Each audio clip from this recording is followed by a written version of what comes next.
नमस्कार, Sat Sri Akal. Welcome to insightful knowledge. मैं हूं कमांडर संदीप धवन।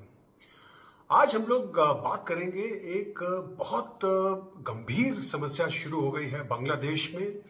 वहां पे बहुत सारे डेमोन्स्ट्रेशंस चल रहे हैं, धरने चल रहे हैं, और वो कहाँ चल रहे हैं? वो चल रहे हैं चिटगांव क्षेत्र में। तो पिछले दिनों हमने दो वीडियो निकाले थे जिनमें हमने बांग्लादेश में जो क्राइसिस चल रहा है उसके बारे में बातचीत की थी। उसमें से एक वीडियो तो ऑलमोस्ट 5 लाख व्यूज क्रॉस करने वाला है और दूसरा वीडियो भी बहुत अच्छा कर रहा है। तो उसी क्राइसिस की इस श्रृंखला में मैं बात करूंगा आपसे। ये डिस्प्यूट है इस समय, वो है तीस्ता रिवर जो है उसके बारे में।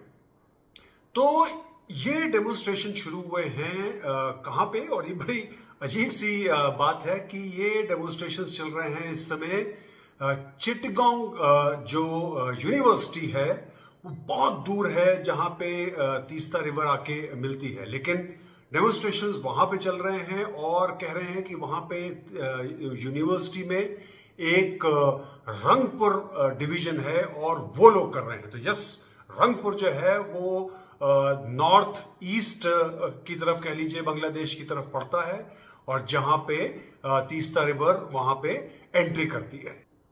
तो पहले जान लेते हैं कि ये तीस्ता रिवर है क्या। तो तीस्ता रिवर जो है ये भारत के सिक्किम प्रदेश से शुरू होती है। वहां पे तोसोलामो लेक के नाम से वहां पे निकलती है, और इसके बाद ये चलती हुई भारत के वेस्ट बंगाल में घुसती है और उसके बाद बांग्लादेश में घुस जाती है। तो इसकी लंबाई लगभग 414 किलोमीटर की है, और भारत में 309 किलोमीटर और बांग्लादेश में 105 किलोमीटर की लंबाई है इसकी। और ये बांग्लादेश में जो एंट्री करती है उसका नाम है फुलछाड़ी पॉइंट, जहां से ये एंट्री करती है। इसके ऊपर बहुत सारे जो वाटर शेयरिंग के भारत के साथ इनके काफी रेजोल्यूशंस हुए थे, काफी एग्रीमेंट हुए थे, और कहानी जाती है 1977 की तरफ। तो 1977 में एक वाटर शेयरिंग ट्रीटी हुई थी जो 1983 में फिर से रिन्यू की गई थी। तो उसके हिसाब से पहले 39% जो था, 39% पानी जो था वो भारत को मिलना था, और 36% जो था वो बांग्लादेश की तरफ जाना था। फिर इसके ऊपर कुछ बदलाव हुए 1983, फिर 1988 में, और भारत को मिला उसके बाद वाटर 42.5 या 42.5%, और बांग्लादेश को मिला 37.5%। और जो बैलेंस, आपने वही बैलेंस पानी का आ गया, तो बैलेंस पानी उन्होंने कहा था कि ये बे ऑफ बंगाल में चला जाएगा, इसको हम पूरी तरह से इस जो रिवर है, नदी है, इसको बर्बाद नहीं करेंगे क्योंकि कुछ जाना चाहिए फ्लो। बहरहाल ये कहानी है इस रिवर की। तो ये डेमोन्स्ट्रेशंस क्या चल रहे हैं, और तो डिमांड क्या चल रही है? डिमांड ये चल रही है कि एक तीस्ता मास्टर प्लान है जिसका वो लोग जो वहां के छात्र हैं और वो जो वहां के किसान हैं वो चाहते हैं कि उसका मास्टर प्लान का जो है इम्प्लीमेंटेशन हो। इसका मतलब यह है कि भारत के साथ क्या पानी आता है उसको वो चाहते हैं कि ज्यादा बढ़ जाए। भारत चाहता है कि नहीं, हम कैसे आपको सारा ही पानी हम आपको कैसे दे दें, तो भारत के लोग क्या करेंगे? इनफैक्ट इसमें जो वेस्ट बंगाल की जो चीफ मिनिस्टर हैं ममता बनर्जी, वो भी काफी प्रदर्शन करती रही हैं कि सारा पानी अगर बांग्लादेश को चला जाएगा तो वेस्ट बंगाल के जो लोग हैं, जो वहां के फार्मर्स हैं, वो कैसे काम करेंगे। और बांग्लादेश का कहना यह है कि जब बरसातों का टाइम होता है तो आप बहुत ज्यादा पानी छोड़ देते हैं, और जब सूखे का टाइम होता है उस समय हमारे को पानी मिलता ही नहीं है। तो इनके जो चीफ एडवाइजर हैं, जो इंटरिम जो इनकी एक गवर्नमेंट है, वो उसके चीफ एडवाइजर हैं मोहम्मद यूनुस। तो ये चीन गए थे और उन्होंने चीन में वहां जाके उनकी बड़ी वाहवाह की थी कि आपका वाटर मैनेजमेंट सिस्टम बहुत बढ़िया है, तो हम चाहते हैं कि आप 50 साल का एक ऐसा वाटर मैनेजमेंट सिस्टम बांग्लादेश के लिए तैयार करिए जिससे कि वहां पे उनकी जो पानी की जो कमी है वो दूर हो जाए। और इसके लिए उनको 6,700 टका का एक फाइनेंशियल एड भी चाहिए। और क्योंकि चाहते वो हैं कि जैसे वहां के एक फॉर्मर कैबिनेट सेक्रेटरी हैं कबीर बिन अनवर, उन्होंने कहा था कि एक रिजर्वॉयर बनाना चाहते हैं जिससे कि वो अगर लीन पीरियड से पहले अगर वो पानी उसमें इकट्ठा कर लेंगे तो उसको वो यूज कर सकते हैं। तो ये उनकी एक बहुत समय से डिमांड रही है वहां के फार्मर्स की और वहां के लोगों की। और लेकिन याद रखिए कि भारत के लिए बहुत बड़ा एक सेंसिटिव इश्यू बन जाता है, क्योंकि तीस्ता रिवर जहां एंटर करती है बांग्लादेश में, वो भारत के चिकन नेक जो कि सिलीगुड़ी कॉरिडोर है उसके बहुत पास हो जाता है। तो वो एक भारत के लिए समस्या हो जाती है। फिर पिछले दिनों मैंने आप लोगों को बताया था, जैसे कि इनफैक्ट मैंने ही ये उजागर किया था और वो एक ट्वीट जो था बहुत ही फेमस हुआ था कि लाल मोनिर हाट जो इनका एक वर्ल्ड वॉर 2 का एक एयरफील्ड है उसको वो फिर से रिवाइव कर रहे हैं।